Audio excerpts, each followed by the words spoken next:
What if the reason you feel tired is not that you are sleeping badly, but that you are judging your sleep by the wrong standard?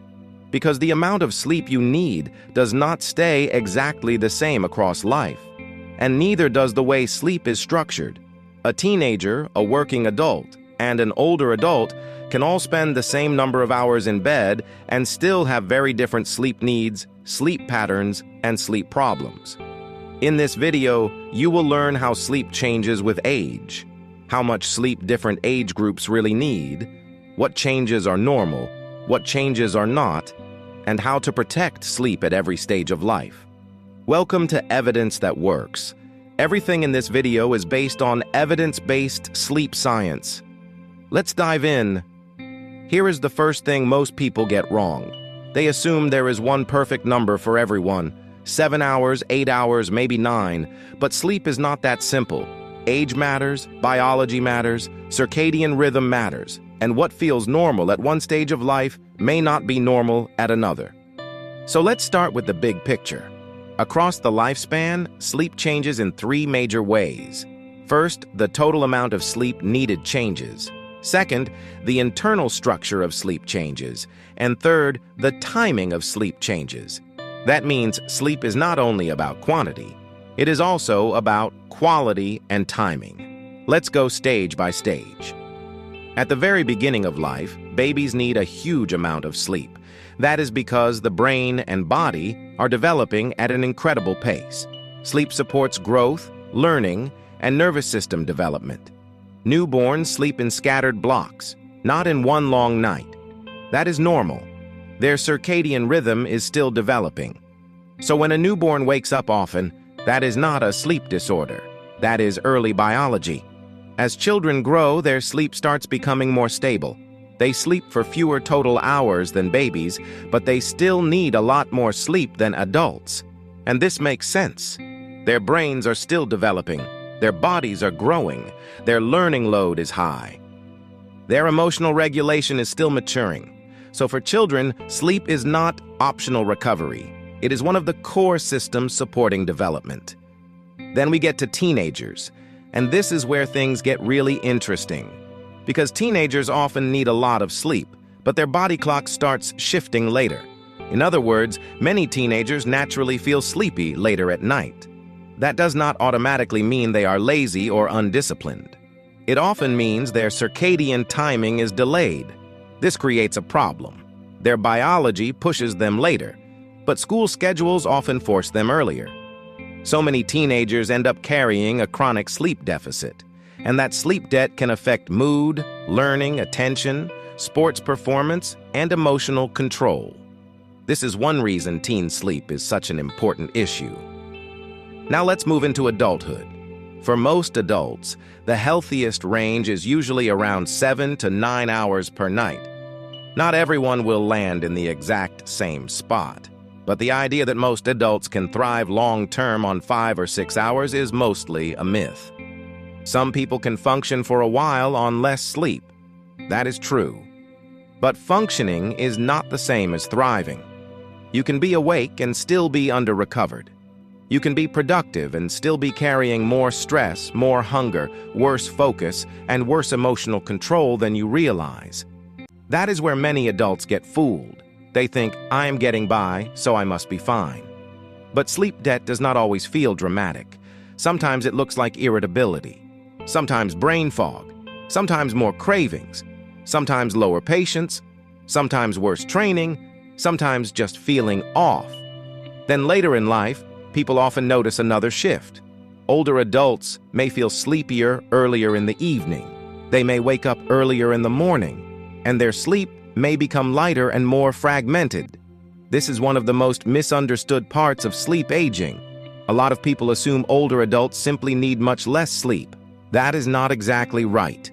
What often changes more clearly is the architecture and continuity of sleep. They may spend less time in deep sleep. They may wake more often. They may nap more easily.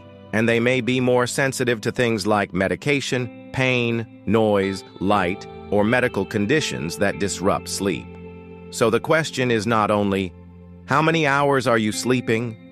The better question is, How restorative is your sleep, and is your pattern appropriate for your age and situation? Now let's talk about what changes are normal and what should raise concern. Some changes are expected. A teenager drifting later is normal. A newborn waking often is normal. An older adult having lighter sleep can be normal. But some things should not just be dismissed as age. Chronic insomnia is not just getting older. Falling asleep at work is not just being busy. Loud snoring with breathing pauses is not just age. Waking up exhausted every day is not just life. This matters because people often normalize bad sleep for years. Parents normalize it. Students normalize it. Busy adults normalize it. Older adults normalize it. And once poor sleep becomes your baseline, it can be hard to recognize that something is wrong. So, here is a better way to think about sleep by age. At every stage of life, ask 3 questions. Am I getting enough sleep for my age? Is my sleep timing working with my biology or fighting against it? And am I waking up restored, or am I dragging myself through the day? Those 3 questions are far more useful than obsessing over one magic number. Now let's make this practical. Here are 7 strategies to protect sleep across the lifespan. Number 1. Stop comparing your sleep to someone else's. Your friend may brag about sleeping 5 hours. Your parent may say they barely slept for years. Someone online may claim they need less than everyone else. Ignore that. The goal is not to win a toughness contest. The goal is to sleep enough for your biology. Number 2.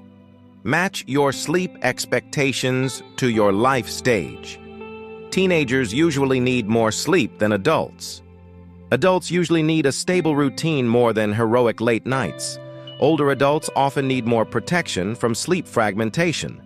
If your strategy ignores your stage of life, it will usually fail. Number 3. Respect timing, not just duration. This is huge.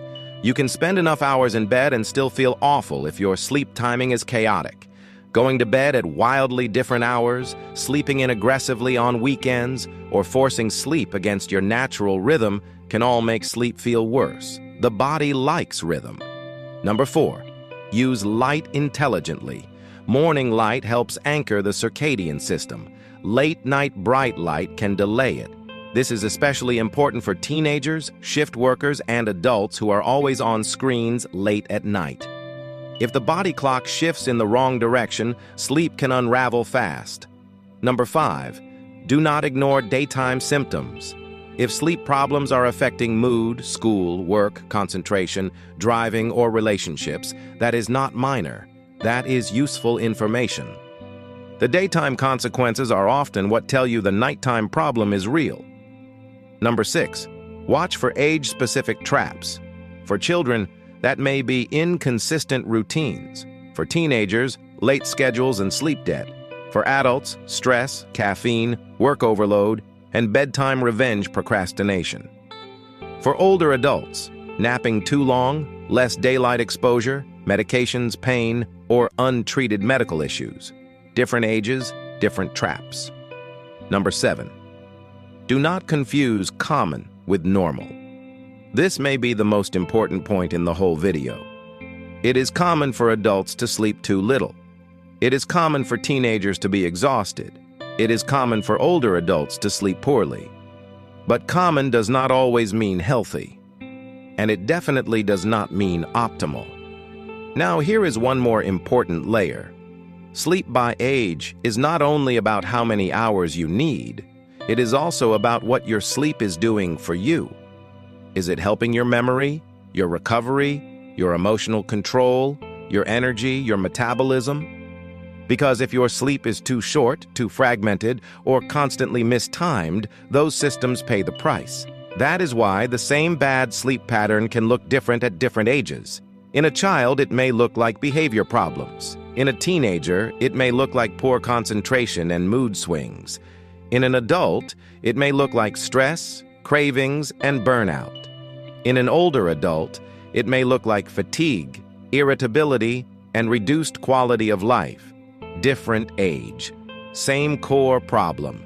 Sleep is not supporting the brain and body the way it should. So what is the big takeaway? Your sleep needs are not static. They evolve across life. But at every age, good sleep remains one of the strongest foundations of health. It supports learning, mood, focus, recovery, metabolic health, and day-to-day functioning. So stop asking only, how many hours should everyone sleep? Ask a smarter question. How much sleep does someone like me need at this stage of life, and is my current sleep actually working? Yes, that question is far more powerful, because it moves you away from generic advice and toward real self-awareness. If this video helped you understand how sleep changes with age, subscribe and hit like. The studies are linked in the description. And see you in the next video.